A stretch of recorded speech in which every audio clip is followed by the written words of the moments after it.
కూటమిలో నామినేటెడ్ పదవుల జాతర జరగబోతా ఉంది. సంక్రాంతికి ముందే మరో లిస్ట్ రిలీజ్ అయ్యే అవకాశం ఉంది.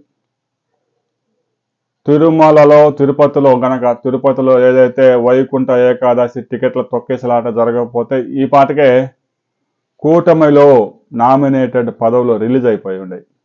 తొక్కేసలాట జరిగిన తర్వాత కొంత డ్యామేజ్ జరిగింది కాబట్టి ఆ విషాద సమయంలో నామినేటెడ్ పదవుల పందారం ఆగిపోయింది.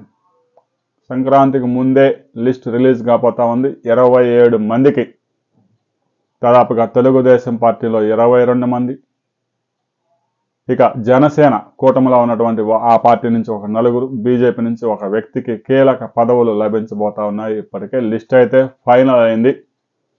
సంకేతాలు కూడా ఎవరైతే పదవులు రాబోతా ఉన్నాయో వారికి సంకేతాలు అందాయి స్పష్టంగా.